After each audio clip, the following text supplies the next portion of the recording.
Energy independence. Two words that have become a mantra in U.S. politics. Energy independence by 2020. For decades, we have known the days of cheap and easily accessible oil were numbered. For years now, make our dependence on Middle Eastern oil a thing of the past. the United States has tried to lower its dependence on foreign oil for its energy needs. 65% of our oil is imported. With stability in the Middle East in question, drilling at home has never been more attractive. The attack comes from the sky. But it often comes at a cost. The Deepwater Horizon oil spill. The economic impact is more obvious than the environmental one. Natural gas extraction, fracking, is being touted as the answer. Abundant, cleaner burning, affordable. But where fracking is taking place, there are questions being asked about the process and its implications. Alberta water. Sometimes it will light just like that.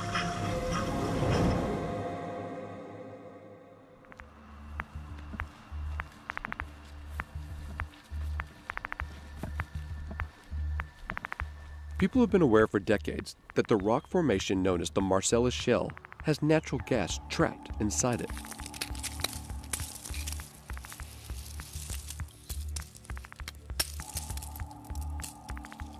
But it took Professor Terry Ingolder to figure out how much was there. Oh, it is. Okay, let me whack at it and break. And what he found Oh, boy. shocked everyone. Wow, Yeah. without a doubt. It smells like gas. It smells, it's a surprisingly chemical smell that way. In 2007, Ingolder calculated that the Marcellus was one of the richest gas fields in the world, So what we'll do right now is walk up. with enough to supply the U.S. for nearly 20 years. Buried deep underground, it stretches from here in Pennsylvania, south to West Virginia, and north into New York. But getting to it requires a controversial process called horizontal hydraulic fracturing, better known as fracking. A well is drilled vertically and then deviated to a horizontal position. And To release the gas, millions of liters of water, chemicals, and sand are forced into the hole with enough pressure to shatter the rock. then you can capture gas back here because it will... In the evolution of mankind, man has evolved from one energy to the next. Right now, I think we're going to move into an age that will be the gas age. It won't last long. It might last a century, and that century will buy us time to move into the use of renewables.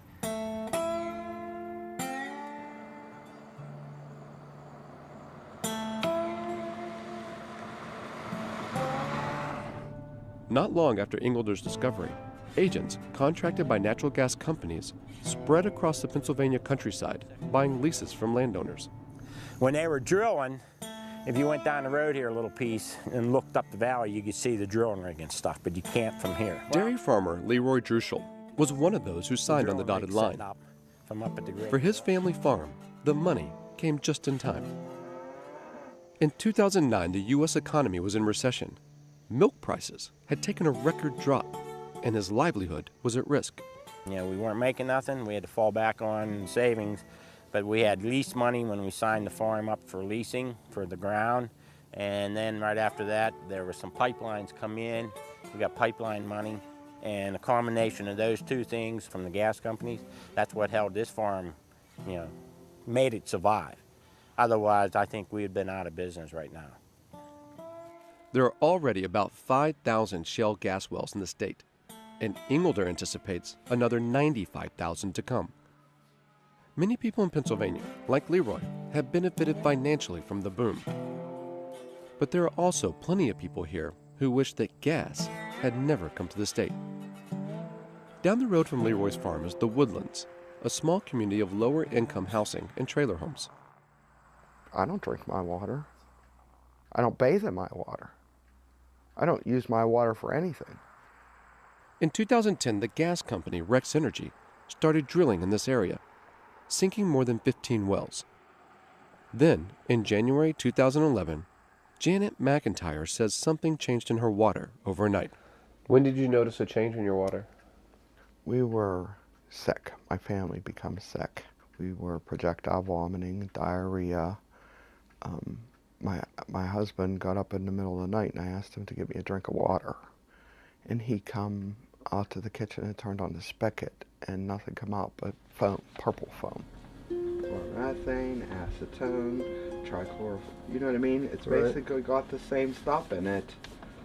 Carbon tetrachloride, toluene. Janet says her neighbors were having similar problems, so they contacted Rex Energy and Pennsylvania's Department of Environmental Protection, or DEP. The DEP told us they found nothing wrong with the water at the Woodlands. You know, I'd asked the DEP and Rex Energy the first time they come here, did something happen at that well up there that we need to know about? Nothing happened at that well, Mrs. McIntyre. Well, guess what? Something happened at that well. And something did happen. A shareholder's report from Rex Energy confirmed 2 wells near Janet's home had issues with the parts designed to prevent leakage. One of the faulty wells was noted on the state's DEP website.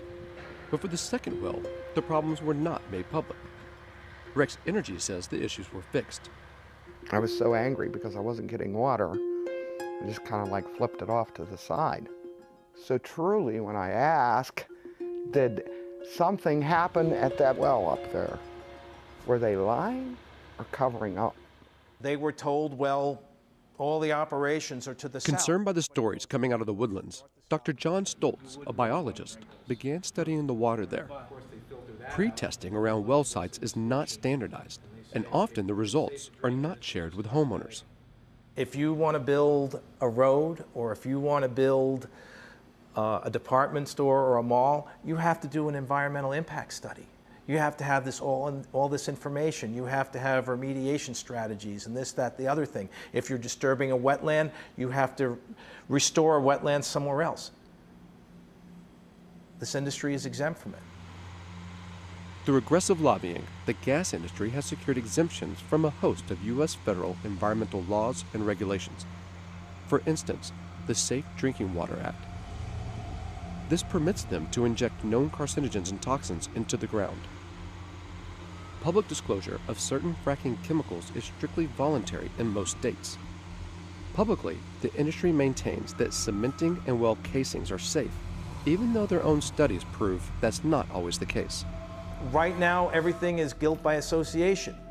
But when you look at incidents of contamination, without fail, so far in my limited data set, there's always a casing failure, or in most cases. The contamination is real.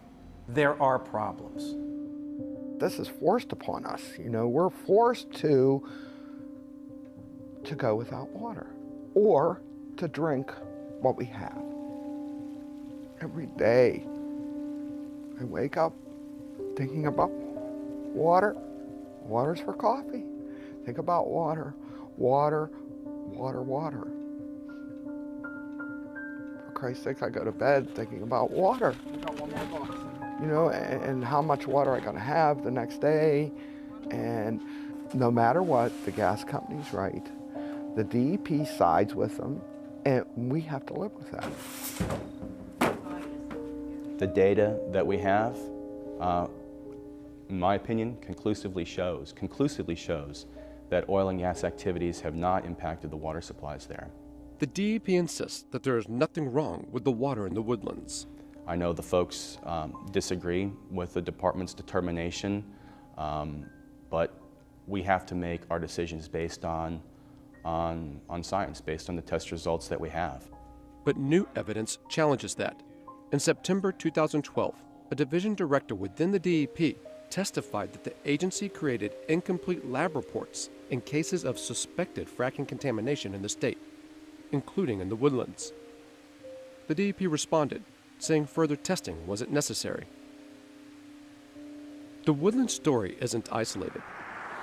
On the other side of the state, in the small town of Dimmock, Ray Kimball is on his rounds delivering water to his neighbors who say their wells are contaminated. Oh, you got neighbor against neighbor, town against town. Yeah, it's crazy because you got different ones, you know, they're making all kinds of big money off it. They want the money, they don't care.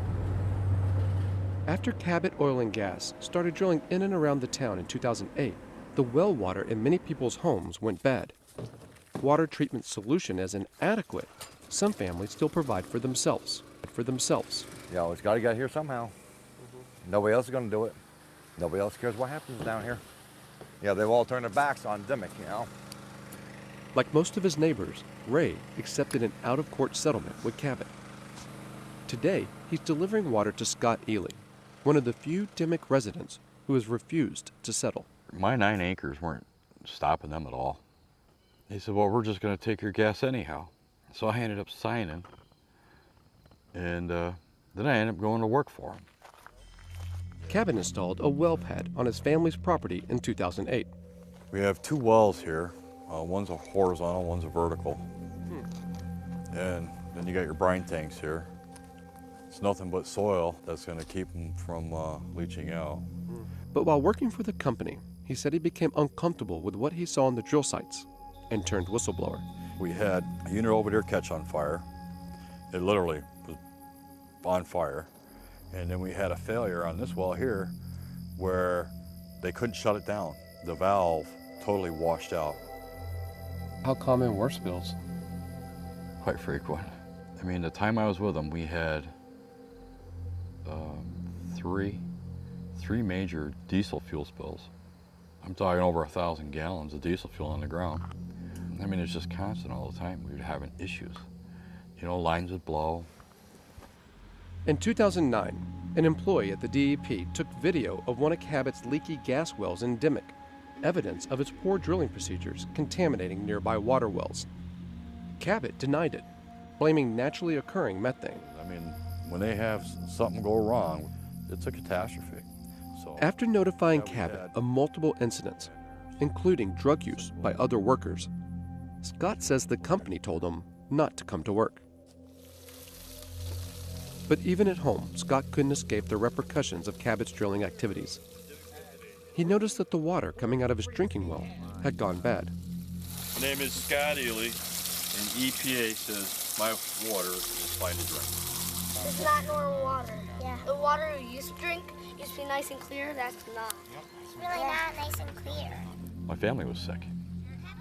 I had 3 little kids here that were complaining of having headaches and belly aches. And we get these cramps. I'm telling you, cramps like you felt like you ate something really terrible and it knocked your stomach up real bad. And then the wife, she kept coming down, and the kids too. Not as much as her though. I mean rashes. I'm talking blotches like this all over her back. Cabot has always denied they're to blame for the contaminated drinking wells around Dimmock.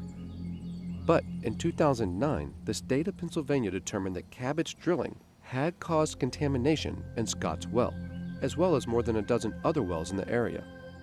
The company was fined $240,000. Scott is determined to take Cabot to court. We are up against probably one of the biggest industries, and you kind of feel lonely. You feel like our legislators, and they're not behind me. You know, they want to see this all go away. I'm convinced that we are at the beginning of a new industrial revolution. It can bring us jobs, it can bring us prosperity, while protecting the landscape from damage. Pennsylvania is getting it right. In Philadelphia, at a shale gas conference, executives from all the big players have gathered to listen to Pennsylvania's Republican Governor Tom Corbett. And you are the tip of the spear. This is an industry that is creating much-needed jobs. The governor is firmly in their corner, exempting the gas companies from paying taxes on production. It is beyond belief that there are still people who would trade this progress for a return to the status quo. After all the predictions of disaster and the fearful warnings from people with no understanding of the industry, Pennsylvania is reaping a bounty.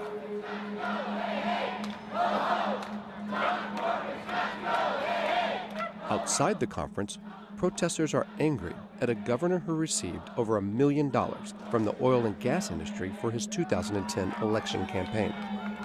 This is one of the most critical public health, public safety, environmental, and community protection issues of our day. And you politicians will be judged in the history books. They use the term energy independence for America. It's not independent, it's dependent on the extreme technologies, those extreme tax breaks, and extreme lack of regulatory control by the state and federal government. Those are the extremists. We know that we've got democracy out here, but something else is happening in there. Something far more nefarious. You guys thirsty up there? Here in Pennsylvania, it's a sad day because we've got a government that is a wholly owned subsidiary of the gas industry at this point. Now you have an industry that's across the street campaigning with Governor Corbett and with Michael Krancer, the Secretary of the DEP, the Secretary of the Department of Environmental Protection. The people who are supposed to be protecting Pennsylvanians from harm of industry are over in the gas industry convention talking about how great they are. Now that's a takeover of our government. When it comes to fracking, it's hard to see daylight between the two biggest political parties in the United States. Natural gas isn't just appearing magically, we're encouraging it and working with the industry. This has not been Mr. Oil or Mr. Gas or Mr. Coal.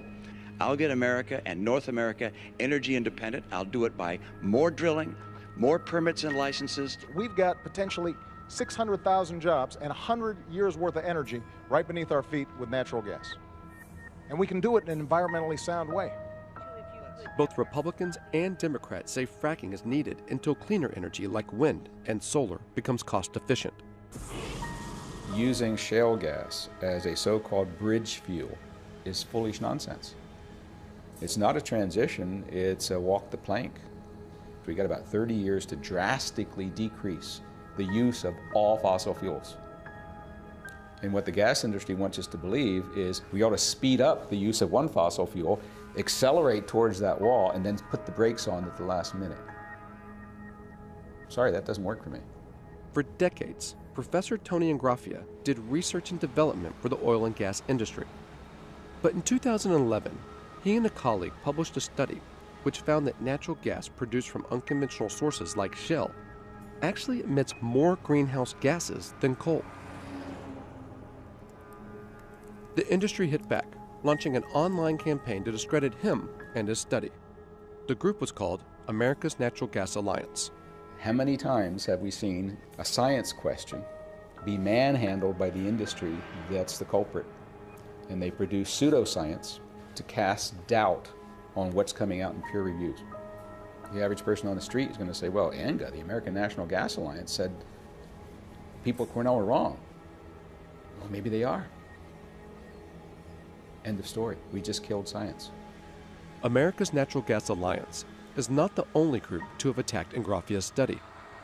The Independent Petroleum Association of America started its own online information campaign in 2009 named Energy in Depth, or EID. It was first funded by companies like BP, Shell, and Halliburton to fight new environmental regulations on fracking. We went to speak to EID. Tony Ingraffia, Cornell University. The quote on your website is that he's more worthy of a Greenpeace activist than an Ivy League faculty member. Is that something you would stand by? If it's on our website, then sure. This seems to be anyone who steps up. If you have bad water and you say something in the press, if you're an academic, if you're a scientist, if you're a doctor, EID will go after you. That's not true. That's not true. What Energy in Depth does is when there are allegations that are made or research that is done that is either mistaken or perhaps biased, we point out those mistakes, we point out those biases. The frenzy over the Marcellus Shale doesn't stop at the Pennsylvania border. Gas companies are now looking north to the state of New York. But the state government here has put the brakes on fracking. For now. Pennsylvania has opened its doors to fracking, almost in an unregulated Wild West kind of way, and we're shocked and horrified. And we have decided to have a moratorium. So for 4 years we have forbidden fracking in New York, and as we assess the environmental and health risks. Still, it seems as if it's a matter of when, not if, fracking comes to New York. The state's governor, Andrew Cuomo, is reportedly considering lifting the moratorium in 5 counties. And even one of the largest environmental groups in the U.S. has been working with the gas industry and pro-fracking state officials. Hydraulic fracturing is already a reality in the United States, so to say, well, we have to stop it when it's clearly happening, I think perhaps unrealistic is perhaps the better word to use. We think it's unrealistic to expect that we're going to put this genie back in the bottle. L.G. Holstein is from the Environmental Defense Fund, one of the staunchest green groups in American history. This year, the fund accepted $6 million from New York Mayor Michael Bloomberg for work on fracking. From the environmental community's standpoint, what we want to do is to keep the doors open for collaboration with the states. We want to help share best practices, and for that, we're delighted to be working closely with the industry to help formulate those things, those kinds of environmental practices, safeguards, if you will. I think the mainstream environmental movement is asleep at the switch here, and they've forgotten their mandate. Now they are working on hand in glove with the fossil fuel industry to try to build a safer cigarette, namely to make fracking somehow safer. In my view, there is no evidence to suggest that can be done. I challenge EDF to show me that evidence. In New York, we visited a vigil for Susan Walker, one of 3 protesters arrested for trespassing at the site of a planned gas storage facility on Seneca Lake. She was sentenced to 15 days in prison. It's as American as apple pie to go out when you're not being heard by the powers that be, to shed some light on some injustice. The infrastructure for hydrofracking is being built on the western shore of Seneca Lake even as we speak. I happen to be a registered Republican. No, it's not left, it's not right, it's just right and it's wrong. It's not clear if the anti-fracking movement can hold up the barricades in New York for much longer, no matter how much noise they make.